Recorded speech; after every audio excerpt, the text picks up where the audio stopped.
안녕하십니까, 학우 여러분. 튜터 오은경입니다. 오늘은 먼저 예고해드린 바와 같이 과제물 작성법에 관해서 알아보려고 합니다.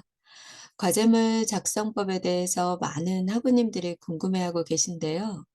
앞부분은 좀 원론적인 얘기이기 때문에 제가 좀 빠르게 지나가도록 하고, 우리 지금 글쓰기 과제에 대해서 많이 물어보시기 때문에 글쓰기 과제 실제 예로 들어서 잠시 설명드릴 거고요. 제가 시간을 30분 정도로 하려고 하는데 혹시 조금 길어질 수도 있겠습니다만 중요한 내용이니까 잘 들으시고요. 혹시 들으시면서 이해가 가지 않는 부분은 앞으로 돌려서 다시 한번 들으시면 그때는 더 잘 이해가 되실 거라고 생각을 합니다. 그러면 화면 공유 시작하고 과제물 작성법에 대해서 말씀드리도록 하겠습니다.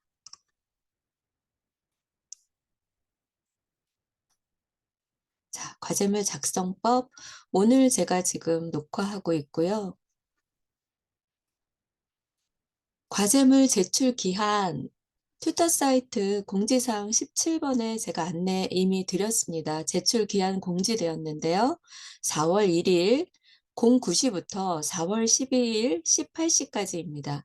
요거는 날짜하고 시간까지 정확하게 지켜주셔야 됩니다. 4월 1일이라 하더라도 9시 전에는 과제물 제출이 되지 않고요. 또 4월 12일이라 하더라도 18시가 넘어간다면 과제물 제출 기한이 추가 기간으로 넘어가는 거기 때문에 과제물 제출이 안 돼요. 그러니까 그 다음날 제출하시게 되면 여기서 보시는 것처럼 마이너스 1점 감점이 됩니다. 그래서 마감일과 마감 시간, 그리고 시간 중에 요 내시는 시간 18시는 꼭 준수해 주시기를 바랍니다.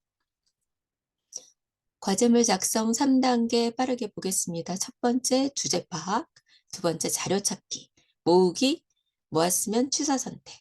세 번째 과제물 작성 전 유의점, 특히 이 유의점에서는 지시사항을 준수해야 되겠죠. 그래서 요점만 추려보면 주제 파악, 자료 찾기, 여기 이 부분에는 명시가 되어 있지 않는데 이 목차 부분이 굉장히 중요합니다. 목차를 다 정하셨으면 50% 정도는 하신 거예요. 그러니까 목차 부분 중요하고요. 그다음에 지시사항 준수, 작성 들어가시면 되겠습니다. 자, 주제 파악. 여러분 주제 파악 잘 하시나요? 주제 파악 잘 하셔야 돼요. 국어를 잘 하셔야지 과제물을 잘 쓰시는데 도대체 교수님이 뭘 원하시는지 이 주제가 뭔지를 모르시고 동떨어진 주제에서 그냥 막 찾아서 열심히 쓰십니다. 그러면 점수 잘 받으실 수 없어요. 그러니까 우리가 교재하고 완전히 떨어진 내용이 출제되진 않기 때문에 교재 보실 때 밑줄 치시고 별도 그리시고 형광펜 그으시고 이렇게 했던 것이 사실 중요합니다. 그래서 해당 과제를 교과서를 읽어보지 않은 상태에서는 주제 파악이 어렵다. 이런 겁니다. 그러니까 꼭 주제 파악하시고 요거는 무슨 얘기냐면 본인 학번에 해당하는 주제라는 거는 지금 이제 이번 1학년의 경우에는 보통 뭐 한 5과목 정도 하시기 때문에 해당이 안 되실 수도 있는데 학번별로 이제 선택할 수 있는 주제가 있습니다. 그러니까 지정이 되어 있기도 하고 주제 여러 개를 정해서 원하는 걸 할 수도 있기 때문에 요건 그 내용입니다. 자, 지금 혹시 과제물 쓰신 학우님 계실까요? 이미 쓰신 분도 계실 거예요. 시작하시고 계신 분도 계시고. 근데 아마도 머릿속이 지끈지끈해서 안 하시고 계시고 어떻게 해야 되나 대부분이 제가 이제 학우님들하고 통화를 여러 번 했고 또 문자로도 많이 말씀을 나눴는데 도대체 어떻게 해야 되는지를 모르시는 거죠.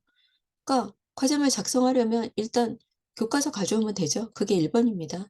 그리고 그 부분이 명시가 돼 있어요. 어떤 주제를 어떻게 쓸 것인지 거기에 우리 교과서에서 해당하는 몇 강이 해당하는가 그 부분은 보통 안내가 되어 있기 때문에 교과서 목차를 이제 좀 확인을 하셔야 됩니다. 그래서 목차 보면 대략적인 유추가 가능합니다. 그래서 이게 마음이 급하시니까 막 건성건성 보시는데 그러지 마시고, 왜 급할수록 돌아가라는 말이 있죠. 그것처럼 마음을 비우고 조급해하지 않으시면서 조금씩 조금씩 읽습니다. 읽고 또 읽습니다. 지금 제가 강의하는 이 과제물 작성법도 잘 모르신다고 하면 그냥 여러 번 돌려서 보시면 됩니다. 그리고 이 과제물 작성법에 대해서는 줌으로 각 지역 대학별로 그 교수님들이 또 굉장히 학술적으로 안내를 해 주시는 시간이 있어요. 그러니까 본인 해당하는 지역 대학 들어가셔서 좀 매일매일, 제가 말씀드리는 게 매일매일 로그인 하시고 매일매일 그 지역대학 들어가셔서 무슨 공지사항이 있는지 한번 보시고 튜터 사이트도 한번 오셔서 보시고 그러시라고 하는 거죠. 그래서 이제 읽으시면서 어떤 내용인지 대략적인 감을 잡게 되시면 그때부터 이제 과제물 작성을 하시게 됩니다. 자, 과제물 작성 벌써 2단계로 왔어요. 1단계는 지나갔죠. 주제를 이해했다. 아, 뭘 쓰라는 거구나. 아, 이건 어떻게 써야 되겠어? 이렇게 이제 대략적인 그림이 그려졌다면 자료 찾기입니다. 내가 주제를 표현하고 또 그거를 서술하기 위해서 필요한 것이 논거입니다. 근거죠, 근거. 우리의 그 과제물 주제를 뒷받침하는 증거물이에요. 우리가 찾는 것이 바로 그 자료입니다. 여기서 우리 학우님들의 생각을 물어보는 게 아닙니다. 저도 이제 1학년 때 사실 그랬어요. 내 생각을 적으라고 하면 적겠는데 이게 근거를 찾아야 되는 거죠. 근거를 찾아서 그거를 바탕으로 해서 나의 생각을 적는 겁니다. 자, 이제 볼게요. 1번 신뢰성입니다. 자료로서의 가치를 인정받는 것이다. 자료의 출처가 명확해야 한다. 불분명한 자료는 신뢰성을 잃는다. 자, 보편성입니다. 서술 방향이 한쪽으로 치우치지 않아야 돼요. 물론 뭐 좀 비판적인 사고나 한쪽으로 이렇게 기울어서 과장된 주장을 할 수도 있겠지만 우리는 배우는 학생이기 때문에 좀 평이하고 객관적인 사실 중심으로 해서 너무 어렵지 않은 거를 자료로 수집하고 활용을 하시는 것이 좋습니다. 그리고 너무 오래된 자료, 뭐 가령 1990년대 자료나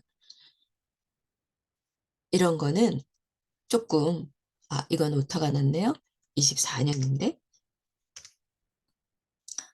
이렇게 해서 최신 자료로 해서 자료 중심이 이제 그렇게 찾아보는 건데, 자, 자료 찾기 들어가 볼게요.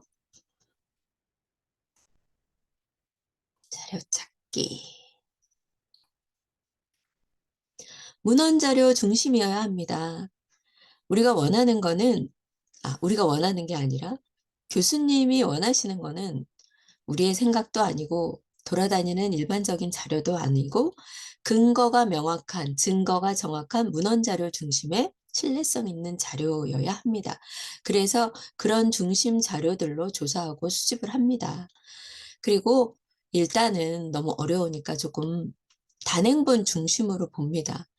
뭐 논문을 보시기도 하고 또 이렇게 하실 수도 있는데, 논문을 보시게 되면 나의 이 생각이나 이런 것이 정립이 되지 않은 상태에서 학위 논문 같은 걸 보시게 되면 그 쓰시는 분의 주장이 아주 중심이 되는 내용이기 때문에 한쪽으로 약간 휩쓸릴 수도 있어요. 그러니까 이 논문 보시는 거는 보시는 것까지는 좋고 참고는 하시되, 이 논문을 지금 현재 상태에서 2학년, 3학년 가셔서는 좋은데 1학년 1학기 상태에서는 조금 참고로만 쓰셨으면 좋겠습니다.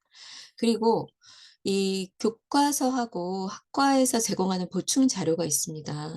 이거는 참고 자료라고 할 수가 없고 그냥 보충 자료라고 생각을 하셔야 돼서 자료 수집을 할 때는 최소한 서너 개 이상 자료 수집을 하는 것이 좋습니다.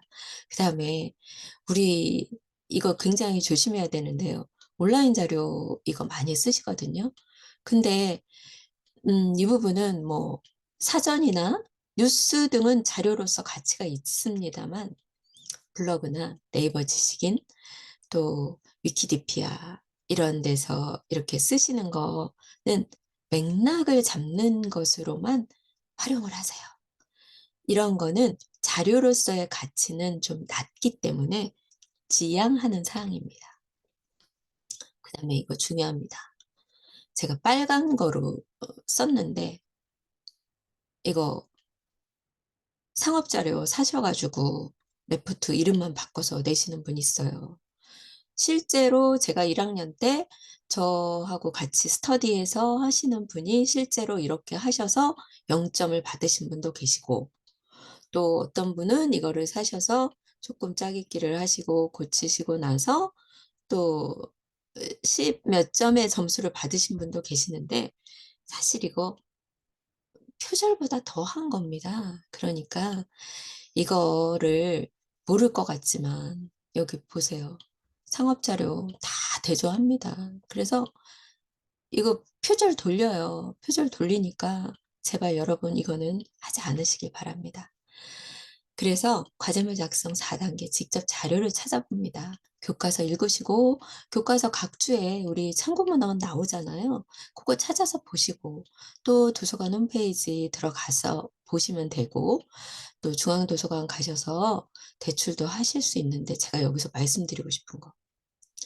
제가 이거를 올리려고 한 날 우리 학우님 중에 굉장히 부지런한 분 계시잖아요. 노병욱 학우님. 자유 게시판 24번에서 28번까지 쫙 올려주셨어요. 근데 여러분, 이거 댓글 좀 달아주세요. 이 학우님이 정말 열심히 여러분들, 우리 학우님들 힘드실까 봐 본인이 조금 시간 할애하셔갖고 많이 올려주시는데, 제가 보니까 댓글이 없어요. 제가 봐도 약간 서운하거든요. 그러니까 이건 좀 확인해 보시고, 자유 게시판 24번에서 28번입니다. 제가 한번 볼게요. 그리고 조금 있다가 설명하고 그 튜터 사이트 가서 한번 보는 시간 볼게요. 자, 그리고 이제 서점 가셔서 한번 보세요. 보시고 참고할 만한 책이 있나 보시고 다 사실 수는 없어요. 그러니까 이제 좀 메모를 해서 가지고 오시면 되는데, 저자, 책 제목, 출판사 발행 연도 정도 메모를 하시고, 필요한 부분은 뭐 요즘 소리 안 나는 카메라 있잖아요. 살짝살짝 찍으시고, 또 이 부분은 내가 좀 보고 싶다 하는 거는 사 갖고도 오시고. 자, 그리고 튜터 사이트 공지사항 21번을 참고하시면 되는데, 이 과제물 상담 서비스가 있습니다. 이거는 신청을 하시게 되면, 이것도 이따가 요 자유 게시판이랑 같이 한번 볼게요. 과제물 상담 서비스. 여러 번 상담을 받으실 수가 있어요. 그러니까 과제 그 방향 설정 좀 아주 디테일하게 쓰는 법까지는 아니어도 이런 부분은 참고를 받으실 수 있으니까, 이것도 이따 화면 보는 데서 한번 보도록 할게요. 그다음에 수집된 자료를 다 쓰진 않아요.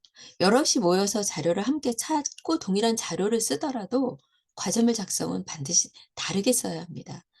우리가 뭐 어떤 똑같은 음식 재료를 다 동일하게 나눠주고 음식을 만들어도 레시피를 주더라도 음식 맛은 다 다르거든요. 과제도 비슷합니다. 그러니까 다 조금씩 본인의 스타일이 있는 거죠. 그리고 이 수집한 자료를 아깝다고 다 쓰시면 안 되고요. 수집한 자료는 한 30-40% 정도 버릴 거를 좀 생각을 하시고, 그래서 그렇게 하시고 좀 취사 선택을 하셔야 됩니다. 자, 지금까지 그 과제물 작성 2단계 알아봤는데요. 요거 핵심 정리해 볼게요.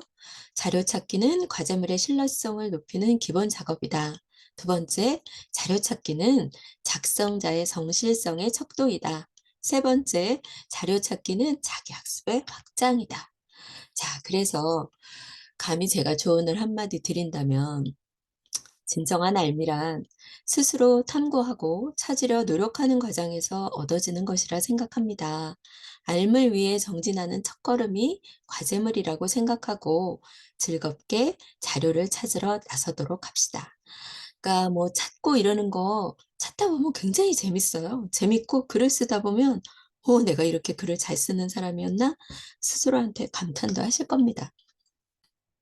자, 과제물 작성 3단계 볼게요. 주의할 점이 있어요, 작성 전에. 유형별 주제. 이거는 아까 제가 잠깐 설명을 드렸는데 학번별로 뭐 혹은 뭐 짝소일수별로 이게 이제 지정이 되는 경우가 있는데 나의 과제물이 아닌 다른 과제물 유형을 했을 경우에는 0점을 받으니까 이거는 좀 참고하셔야 되고요. 그리고 이거요. 좀 유식하게 쓰고 싶죠. 그래서 한자 많이 쓰시고 영어 많이 쓰시고 하시는데 한자를 쓰시다가 잘못된 한자를 쓰시거나 영문을 쓰실 때 우리 그 스펠링이 철자가 틀리거나 또 너무 많이 쓰신다고 좋은 점수 주지 않으세요. 그러니까 되도록이면 누가 봐도 알기 쉬운 문장, 우리 한글이죠. 한글을 작성 원칙으로 합니다. 그다음에 이제 짜깁기 하는 거 있어요. 어디서 가져온 거 다 갖다가 붙여넣기 하고 글자도 이거 뭐 막 고치지도 않고 그렇게 하지 마시고요. 얼마든지 남의 자료 인용할 수 있습니다. 그냥 각주로 해주시면 되세요. 각주 달고 표절 아니잖아요, 각주하는 거. 그리고 각주 작성이 궁금하다면 우리 교과서 봅니다. 교과서 보면은 각주가 어떻게 달려 있는지 너무나 잘 되어 있어요. 제가 이거를 매번 좀 실행을 해 드렸었는데 실행해도 잘 모르세요. 잘 모르시고 또 물어보시고 또 물어보시는데 이 부분은 교과서를 보는 게 조금 더 확실하니까 교과서를 보시고 각주 다시는 거 할게요. 그다음에 이 과제물 작성은 목차를 적으시고 서론, 본론, 결론, 참고 문헌 순으로 작성하면 됩니다. 목차가 필요 없다고 명시하는 경우가 아니라면 반드시 목차를 만들어서 논리화 하는 것이 좋습니다. 그런데 이 서론, 본론, 결론의 이 형식도 무시하고 그냥 적으라고 하는 경우가 있어요. 이번에 글쓰기 같은 경우인데 뭐 그때는 지시사항이 가장 우선합니다. 여기 마지막에 제가 써드렸죠? 목차 기술 또한 교수님의 지시사항이 가장 우선한다. 그것이 가장 우선하니까 그 순서대로 쓰시면 되겠습니다. 그다음에 5번째 정해진 분량을 지키되 살짝 넘치는 것이 좋습니다. 살짝 넘치는데 일반적으로 5, 6매 예전엔 그랬어요. 그러다가 요즘엔 4, 5매 또 요즘은 한 3장 정도 뭐 이렇게 표지 제외하고 3장 정도로 내주시는 경우도 있는데요. 정해진 분량을 쓰시되 거기에서 한 서너 줄 넘기시는 거는 점수 받으시는 데 도움이 됩니다. 그리고 이제 뭐 목차, 표지, 참고문헌 이런 거는 빼고 순수하게 서론, 본론, 결론의 분량을 말씀드리는 거예요. 그러니까 그거는 조금씩 빼주시고요. 그다음에 참고 문헌은 뒤에 꼭 달아주세요. 제가 이런 글을 읽고 혹은 이런 논문을 읽고 과제를 참고해서 열심히 썼습니다. 그런 거니까 이거는 좀 한 서너 개씩 달아주시면 점수 받으실 때 좋으시고 그다음에 제가 이거는 정말 여러 번 말씀을 드리는데 좀 이렇게 점수에 플러스를 받기 위해서 어디서 보지도 않으신 참고 문헌을 그냥 갖다 쓰시는 분들 계세요. 근데 그 참고 문헌의 내용을 우리 평가위원들 이 교수님들께서 이미 다 아시죠. A란 책에 무슨 내용이 있고 B란 책에 무슨 내용이 있는데 그거를 읽지도 않고 달아 놓으셨는데 내용엔 없다.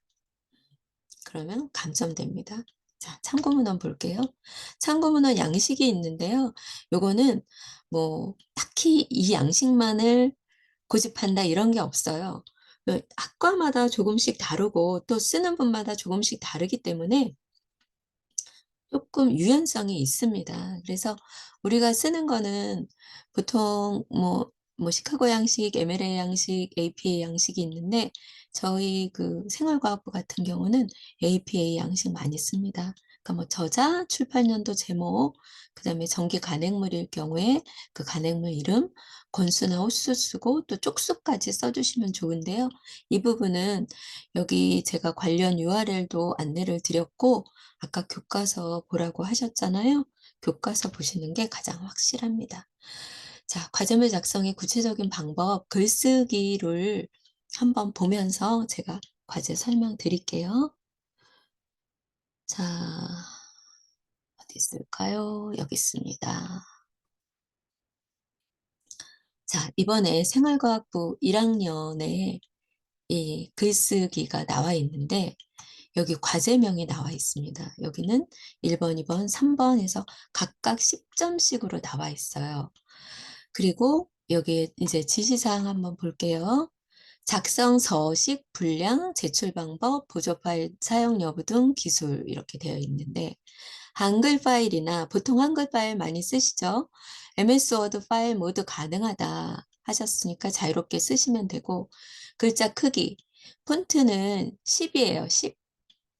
여기 폰트 보시면 이렇게 해서 나와 있는데 10이에요. 그러니까 요거는 10 지키셔야 됩니다. 요거는 지시사항 어기시면 감점 되고요. 줄 간격은 160. 자, 줄 간격 여기 한번 볼까요? 이렇게 해서 마우스 오른쪽을 누르면 문단 모양 나옵니다. 그리고 간격의 줄 간격 보통 160으로 많이 되어 있으세요. 그런데 가끔 뭐 글자 크기가 11이 아닌 10이 아닌 11을 원하시는 교수님도 계시고 이 줄 간격을 180으로 만약에 하게 되면 넓어졌죠? 이렇게 됩니다. 그러니까 그거는 여기는 꼭 지켜주시고 어두 관련해서 제가 질문 받았는데 그거는 공지사항에 있고 개인적으로 또 1대1 문의에도 참고사항 적어 드렸으니까 그건 참고하시고요. 자, 요약 분량. 표지 제외 정확히 따르지 않으면 감점. 그런데 요번에 이 글쓰기에서 여기 써 있어요. 문제 쓰지 말 것. 근데 문제 꼭 쓰세요. 여기. 여기 다 이렇게 드래그 하셔 갖고 문제 쓰세요. 문제 안 쓰셔도 되거든요. 그러니까 여기 감점이라고 돼 있고 문제 쓰지 말라고 하는데 쓰시는데 이거는 안 쓰셨으면 좋겠어요. 쓰지 마시고 그냥 쓰지 말라는 거 쓰지 마세요. 뭐하러 쓰세요? 쓰지 마시고. 자, 근데 여기 있어요. 예문의 길이나 개수, 설명의 길이, 전체 분량 등은 자유롭게 써도 된다. 그 다음에 단어에 대한 설명. 여기 있죠. 뭐, 이렇게 여러 가지들 있어요. 자신의 생각도 있고, 교과서에 나와 있는 것도 있고 있는데, 이거를 아무리 본인의 어휘로 쓰라고 해도 그 교과서를 우리가 보면서 공부를 하는 거기 때문에 교재와 유사해도 감점이 없다고 써 있어요. 그러니까 교재 보시고 참고하시면 되세요. 그리고 본인이 직접 작성하라 했는데 그냥 예문을 교재에 있는 거를 그대로 갖다가 똑같이 넣으시는 경우도 있거든요. 여기 나와 있죠. 0점. 0점이에요. 자, 여기는 또 지시사항이 이게 있습니다. 서론, 본론, 결론 작성할 필요 없음 돼 있어요. 작성 안 해도 되죠? 그냥 1번 쓰시고 여기 중요한 요건 한 달락 5줄, 6줄 이거 쓰시면 되고 그다음에 여기 예문 있잖아요. 요거 1번에서 5번 요거 예문 갖다 쓰시면 되고 글쓰기가 굉장히 보통은 어렵게 나오는데 이번엔 굉장히 쉽게 나온 거예요. 그다음에 교재 내용 인용할 경우 각주나 참고문헌 작성할 필요 없음. 이것도 안 해도 된대요. 얼마나 좋아요. 참고문헌이 교재, 방송 강의, 국어사전. 근데 이거 각주 안 달아도 되잖아요. 그러니까 여러분 굉장히 일이 많이 줄은 거예요. 줄은 거니까 좋습니다. 뭐 여러분 일 엄청 줄었잖아요. 자, 다시 과제로 돌아가서 이건 설명드렸어요. 자, 이제 주제 탐색하는데 뭐뭐가 뭔지 알아야 한다. 과제물 예시가 지금 이 글쓰기 같은 경우는 사실 주제 탐색이 필요 없죠. 이미 다 주제를 제시해 주셨고 뭐 형식도 서론본론 결론도 아니고 한 거지만 이거는 좀 특별한 경우고 보통은 주제를 탐색해야 합니다.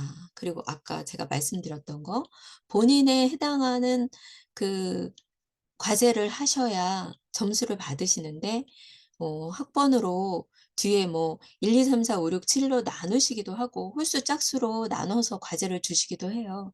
그러니까 자신한테 해당하는 과제를 선택해서 내셔야 제대로 된 점수를 받으실 수 있습니다.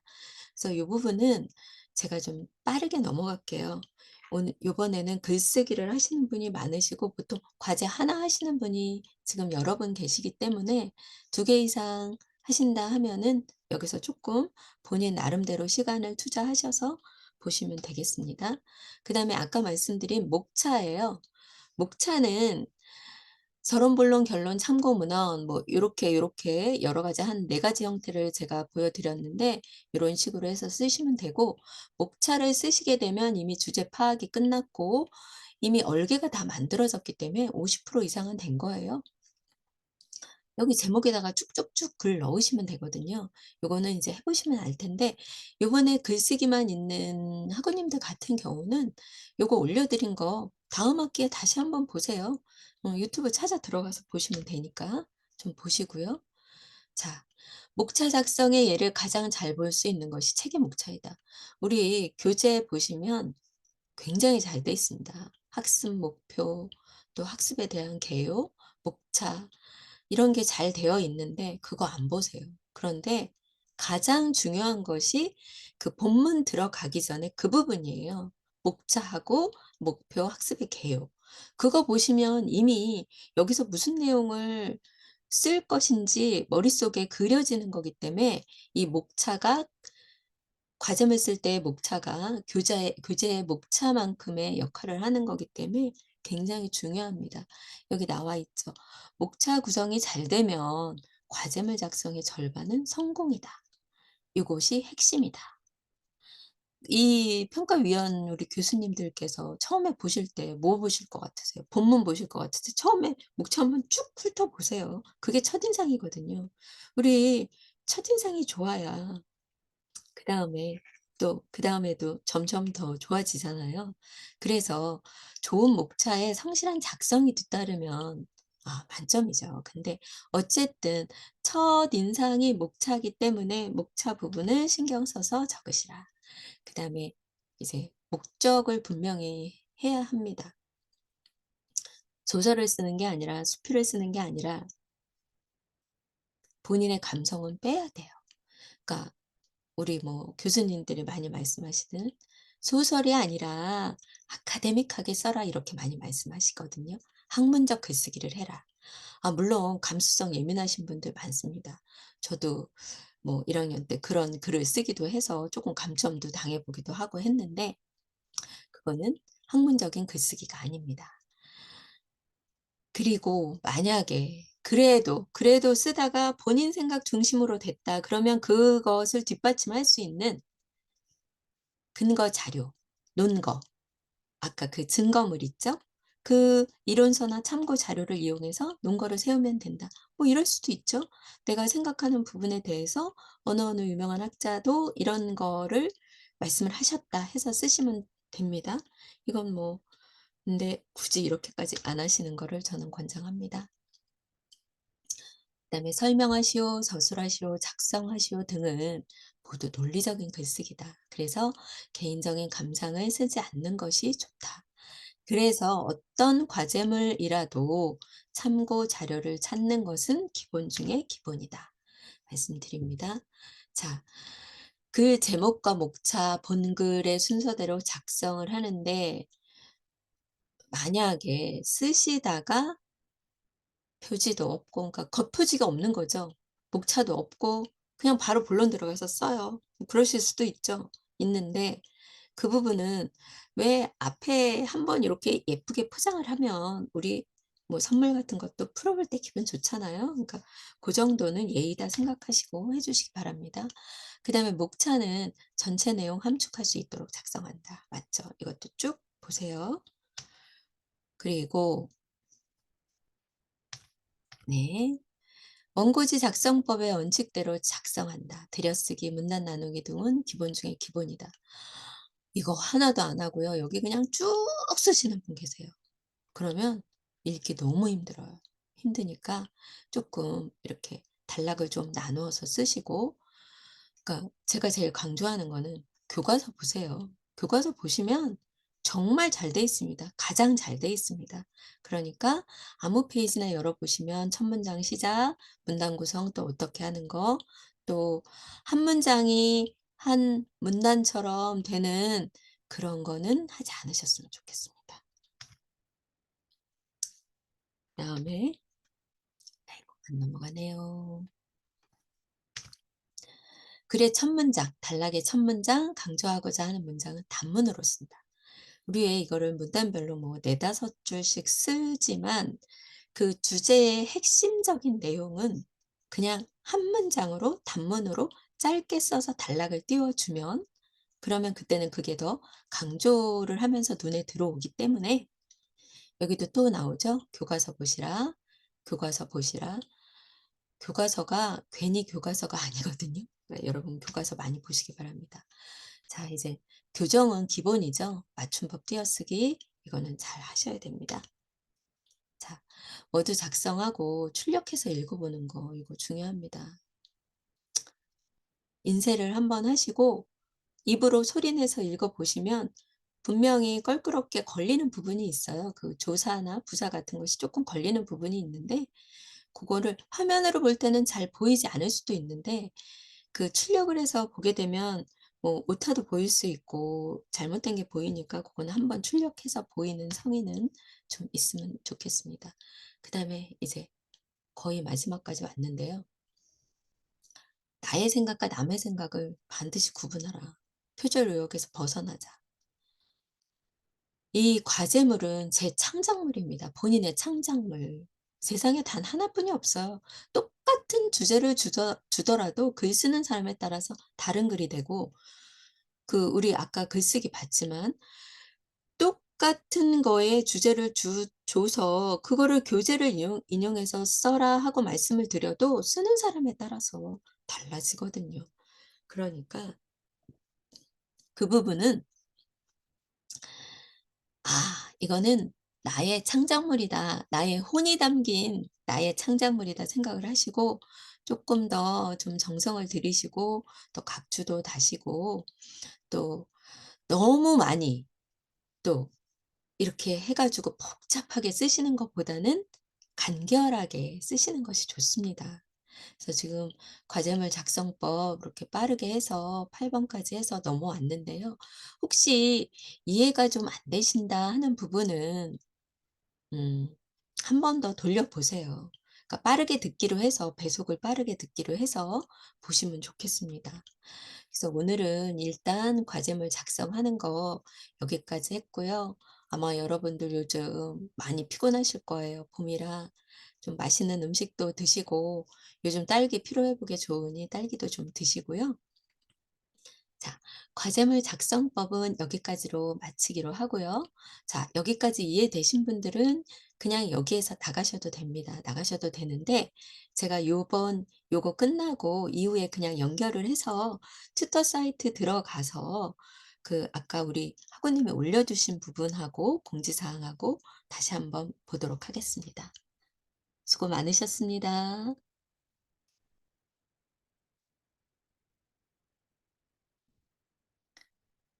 볼게요. 자, 여기 튜터 사이트 들어왔는데요. 자유 게시판. 여기 보세요. 정말 저는 이분 박수 쳐 드리고 싶거든요. 박수 쳐 드리고 싶어요. 이렇게까지 해 주시는 분이 흔치 않으세요. 그리고 사실 이게 제가 다 올려 드리려고 했던 내용인데 우리 학우님이 어찌나 부지런하신지 먼저 올려 주셔서 제가 올릴 필요가 없어서 따로 말씀을 안 드렸는데, 여기 요것도 보시면 도움됩니다. 도움되세요. 그러니까 요것도 조금 보셨으면 좋겠고, 그리고 여기 도서관 택배 신청하는 법 여기 다 해 주셨잖아요. 보시고 또 정말 이렇게까지 해 주셨어요. 타 도서관 이용 협조 의뢰서. 이렇게까지 사실 저도 뭐 튜터 여러 번 했습니다만 이렇게까지 안 해 주시거든요. 저도 이거 안 해 드렸어요. 근데 이분은 정말 본인 입장에서 오히려 학우님들 입장을 더 잘 이해하시는 거죠. 본인이 같은 학우님이시니까. 그러니까 좀 이렇게 보시고 우리 뭐 "감사합니다." 하나 적는 거 어렵지 않잖아요.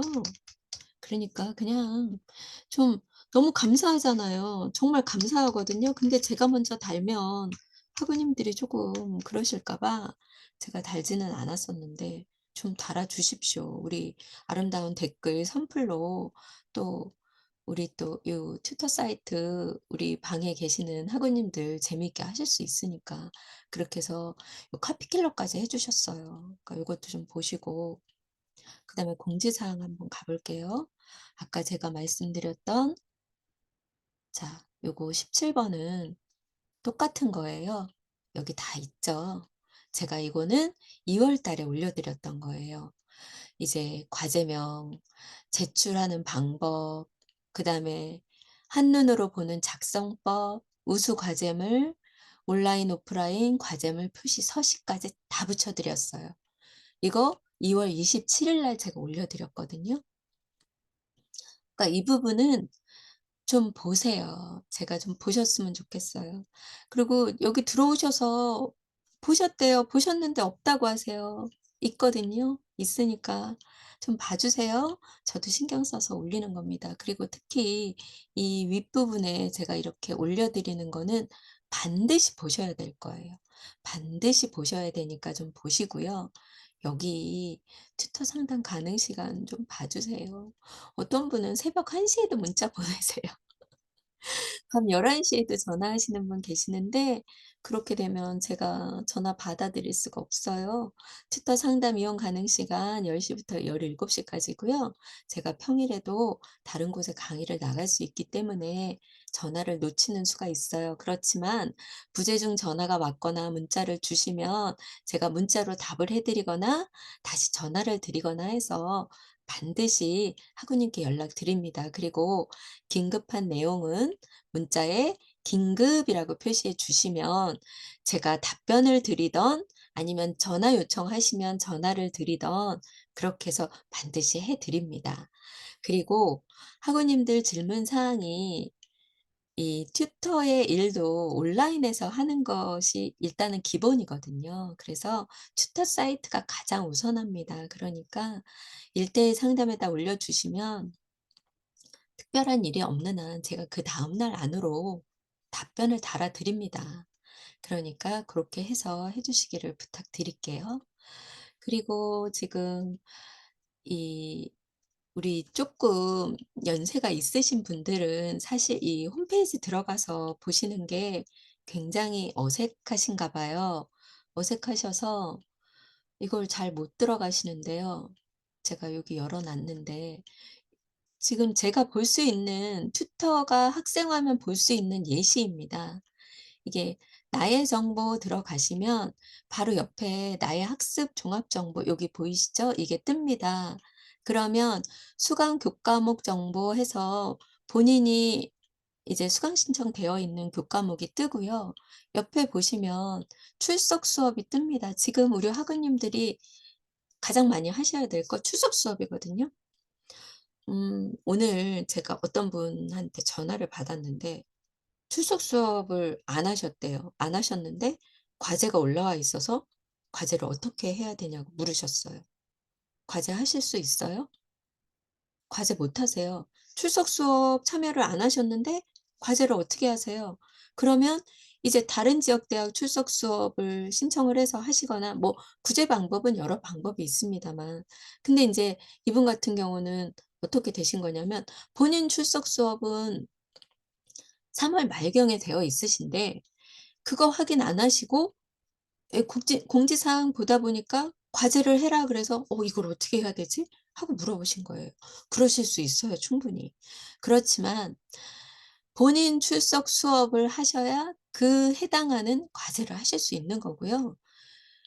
우리 한국방송통신대학교는 출석 수업하시라고 문자 따로 드리지 않습니다. 문자 따로 안 드리니까 본인이 확인해서 하셔야 돼요. 그래서 요 나의 학습 종합 정보 제가 학사 시스템하고 학사 제도 할 때도 말씀을 드렸는데 제가 높아심에 한 번 더 말씀드리는 거예요. 제발 여기 좀 잘 봐 주세요, 여기. 그다음에 이거 중간 과제물 이것도 봐 주시고요. 기말 시험도 다 누르면 나오거든요. 저는 튜터여서 이게 이렇게 자세하게 나오지는 않고 탭만 보여요.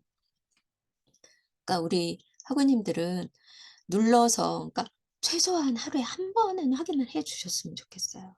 하루에 한 번 확인해 주시기를 부탁드립니다. 그리고 제가 또 하나 말씀드리고 싶은 게 여기 과제물 제출하는 방법인데요.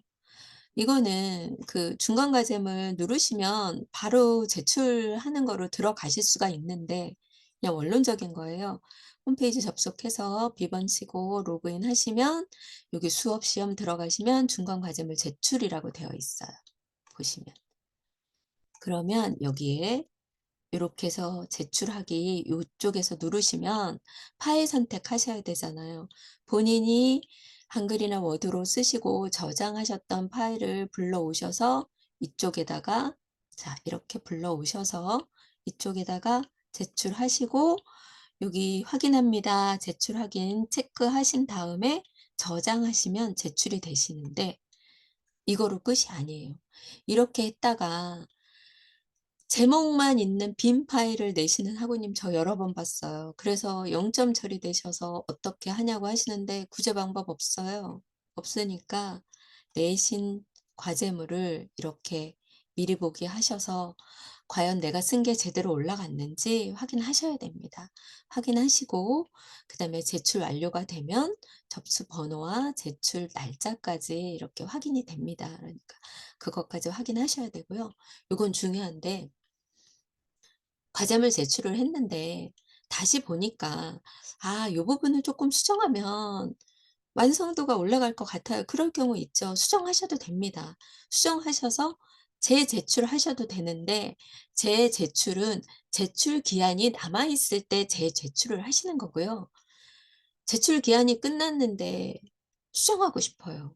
그러면 감점이 되는 요인을 생각을 해 보고 보통 마이너스 1 점이 되거든요. 그러니까 마이너스 1 점보다 초기에 낸 나의 과제물이 완성도가 너무 많이 떨어진다 하면은 그때는 감점을 감안하시고 그냥 내셔도 되죠. 근데 제가 말씀드리는 거는 그냥 그러지 않으시는 게 좋아요. 대부분. 그냥 처음에 내신 걸로 가셔서 뭐 1점 감점을 당하시나 아니면 수정을 해서 기본 1 점을 하시고 그게 쪼끔 교수님 보시기에 또 미흡하셔서 또 1점 감점을 당하면 2점 감점이잖아요. 그러니까 되도록이면 제출 기한 안에 수정 제출은 가능하나 그 이후에는 수정 제출은 안 하시는 것으로 그렇게 말씀드립니다. 자, 오늘은 이 뒤에 부분은 필요하신 분만 보시면 되겠고요. 모르시면 또 계속 보시면 되고 제가 요 부분은 나갈게요. 나가고 자, 오늘은 여기까지 아까 제가 말씀드렸듯이 건강 관리 잘 하시고요.